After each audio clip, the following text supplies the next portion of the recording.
es clave, porque en realidad el aborto es lo último de una cadena en la cual sí se ha fallado.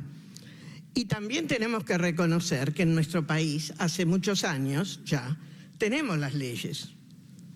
Tenemos la ley de ESI y tenemos la ley de salud sexual y reproductiva, pero no se cumplen. Entonces, bueno, este proyecto incluso trae una novedad que es muy positiva, que es generar en estas dos cámaras una comisión para observar el cumplimiento de la ley. Y eso me parece muy importante, porque ustedes los legisladores hacen leyes, pero después se tienen que ocupar de que se cumplan. Si no se ocupan, bueno, no terminaron bien su trabajo, discúlpenme. Yo opino desde afuera, con mi experiencia, y les digo que me parece que esto es muy importante. Además de revisar los presupuestos, porque una ley sin presupuesto es totalmente inútil. Entonces, bueno, si no le dan presupuesto, díganlo, mejor no aprueben la ley. Pero bueno, en segundo lugar, los desafío a que ustedes luchen para que se cumplan las dos leyes que ya tenemos. Hay muchas provincias donde todavía no se cumple esto. Y por lo tanto, empecemos por ahí. Tenemos las leyes. ¿Por qué no se cumplen?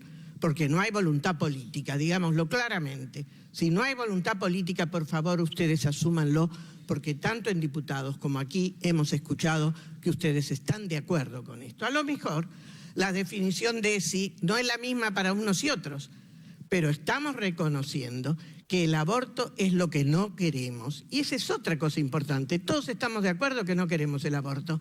Perdónenme, a mí me dicen abortera. Nunca estuve a favor del aborto, pero sí me lo dicen para sancionarme, porque en la jerga médica que a uno le digan abortero es terrible. Y si no lo saben, bueno, les digo que esto es una experiencia y muy dolorosa para quienes venimos defendiendo derechos y que no estamos para nada promoviendo asesinatos ni otras cosas. Entonces, si todos estamos en esto, tenemos que recordar que el aborto, independientemente de lo que salga el 8 o no salga, existe, existirá y va a seguir existiendo, lamentablemente. Y va a seguir existiendo porque hay situaciones y condiciones de las mujeres y de sus familias en las cuales se necesita esto. Y esto es lo que tenemos que ponernos a considerar. ¿Qué hacemos frente a esto? Simone Weil en 1974, cuando se planteó la ley de... Voy a correr esto porque me voy a caer. Y no me quiero caer. Cuando se proponía la ley, ya dijo, esto no es una discusión filosófica ni científica, porque las mujeres cuando viven esto viven situaciones concretas, y yo frente a una situación personal de mi hija, de lo que sea, de una parienta, en cuanto tengo el problema, ahí lo vivo. Y ahí no importa lo que yo pensé antes, es la necesidad, y ahí me mueve la necesidad. Y ahí es cuando dejamos solas a esas mujeres y esas familias. Y ese es el problema.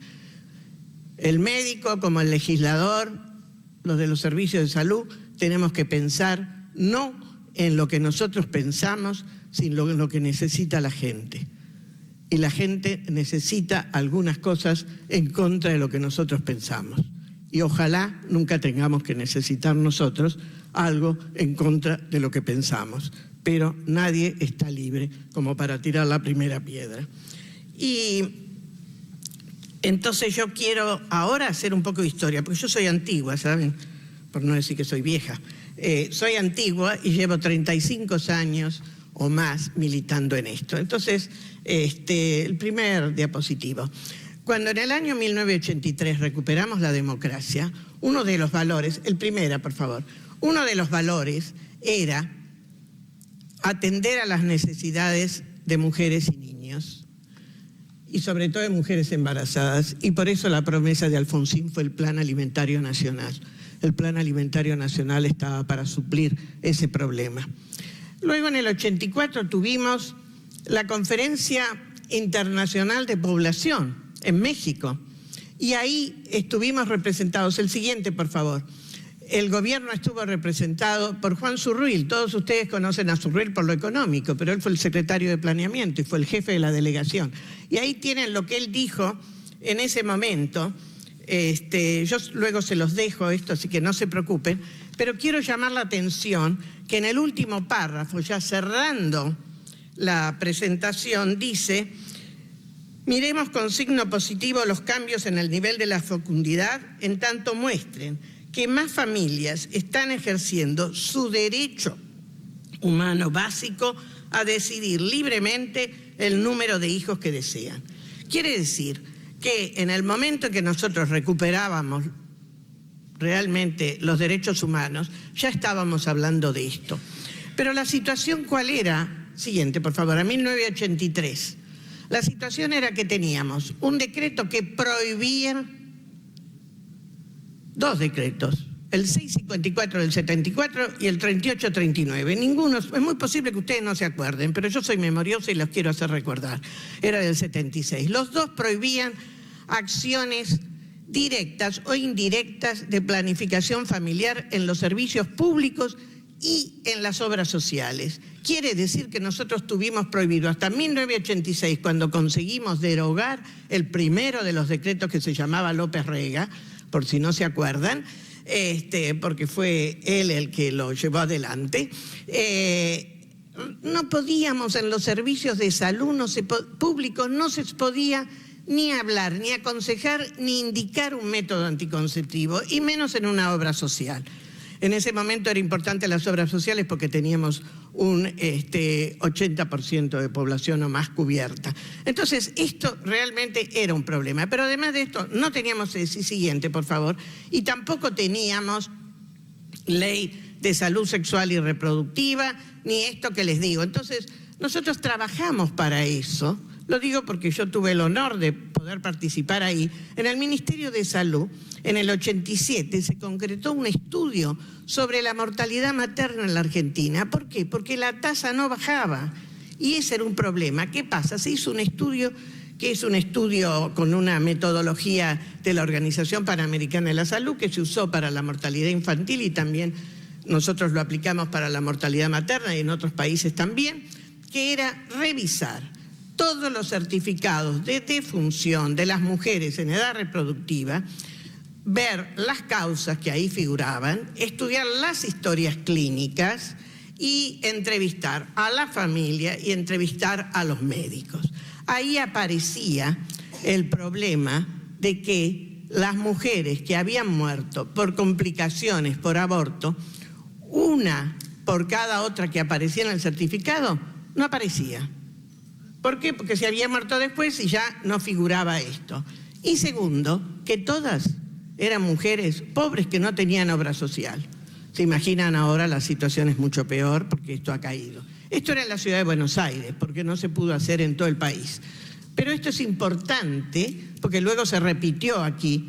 En el año 2011 lo hizo el Ministerio de Salud de la ciudad junto a la Sociedad de Ginecología de Buenos Aires, esto he visto, querido. Y entonces allí encontramos que por cada muerta que estaba registrada había 2 que no se nos habían pasado. Y eso porque, bueno, con los avances son mujeres que terminan muriéndose mucho tiempo después y tienen otros diagnósticos. Pero bueno, lo que quiero llegar a decir, que en el año, sigamos por favor, la siguiente, cuando cambia el gobierno, bueno, hubo grandes cambios y entre los grandes cambios que tuvimos la vuelta atrás, porque nosotros habíamos conseguido incorporar, por ejemplo, la colocación del DIU en las prestaciones de las obras sociales, que eso siempre es un negocio que hubo un acuerdo entre el ginecólogo y la mujer. Bueno, te vendo y hacemos esto, pero nunca cubierto por la seguridad social, y esto era un problema, etcétera. Pero se cae todo eso. ¿Y por qué? Porque, bueno, hay un gobierno que piensa diferente y llega a tanto que en el año 94 el Consejo Nacional de las Mujeres, liderado por Virginia Franganillo, una mujer del interior del partido justicialista, hace una encuesta, la primera encuesta, y los alumnos de la Universidad de Córdoba también la hacen, queda realmente una aceptación. Sin embargo, ella fue echada, esto fue un retroceso, y nosotros, en ese, siguiente por favor, en ese y en el siguiente Conferencia Internacional de la Mujer, acompañamos los peores y más retrógrados posiciones, como por ejemplo que nos oponíamos al uso del preservativo para la prevención del VIH, cuando los ministros y los representantes de África decían, para nosotros es una cosa vital, la gente se muere por VIH, y no que nos digan esto es imposible, y por eso se revirtió, pero nosotros lo cambiamos. Bueno, siguiente, por favor. Recién en 1992 se presentó la primera ley y se aprobó en diputados de salud sexual y reproductiva. Llegó a esta casa y murió, y hubo 4 leyes que murieron en esta casa. Digo en esta casa porque fue el Senado las que las vetó, que venían de allá, algunas eran mejores, otras eran peores, hasta que en el 2001 se aprueba una en diputados, que llega aquí en el 2002, y ahí se dan 2 cosas. Primero, por primera vez teníamos en el Senado la ley de cuotas, porque ustedes saben que recién en el 2001 tuvimos el porcentaje de mujeres. Y segundo, se descubrió la mortalidad materna y la mortalidad infantil. Hacía tanto tiempo que hablábamos los especialistas en salud pública, pero nos decían que éramos de izquierda porque decíamos estas cosas. Era una realidad, lo decía todo el mundo, porque un estudioso de la salud pública no puede ignorar lo que pasa en la realidad. Entonces, bueno, eso pasó. Cuando en el año 85 empezamos a trabajar con el Ministerio de Educación en la ESI, menos bonito nos dijeron de todo. Éramos los pervertidores de menores, íbamos a llevar ideas terribles. Bueno, creo que hoy cambió la situación, pero no tanto como para que todavía haya tantas provincias donde no se aplica. Bueno, ¿qué quiero sintéticamente terminar ahora? En primer lugar, ustedes están frente a una decisión que supera las posiciones individuales de ustedes. Discúlpenme. Si ustedes no pueden superar eso, yo lo lamento, porque es muy terrible, porque ustedes están para servir a las necesidades de la gente, y las necesidades de la gente no se basan, son imprescindibles, no están para obligar a nadie. Esta no va a ser una ley que obliga a nadie, nadie va a ser obligado, ninguna mujer se embaraza para tener el gusto de abortar, por favor. Además, escuchamos que sí. Primero, la definición de salud es una sola, discúlpenme, 1948, creación de la Organización Mundial de la Salud, es una sola, lo lamento, no la podemos cambiar. Segundo, es el completo bienestar físico, psíquico y social, y no la mera ausencia de enfermedad, por si no se la recordaban. En segundo lugar, nosotros necesitamos que, Alfonsín dijo en el año 2004, discúlpenme que yo me refiera a alguien, bueno, a quien respeté toda la vida, pero que además lo respeté en las diferencias, porque no siempre pensábamos iguales. En el 2004 dijo él, yo soy católico, pero tengo que entender que no estoy a favor del aborto, pero tengo que entender que hay condiciones en las cuales se necesita dar una respuesta a la gente. Eso era unas palabras que creo que ustedes las escucharon mucho. Mucho hablamos también de la Constitución y de la no Constitución. Ya creo que aquí fue dicho todo. Yo no vengo a darles clase después de lo que ustedes oyeron, que es mucho más, e incluso ayer escuché a Saba que dijo algunas cosas muy claras. Así que bueno, uno puede estar en contra. Nos respetamos si estemos en contra o a favor. Pero lo único que les digo es que si esta ley no se aprueba, vamos a seguir con el statu quo. Yo no digo que esta ley sea perfecta, porque no hay ninguna ley perfecta. Y si no, les digo, cuando aprobamos la ley de salud sexual y reproductiva, mis amigas feministas protestaban, y aquí tengo alguna que puede ser testigo. ¿Por qué?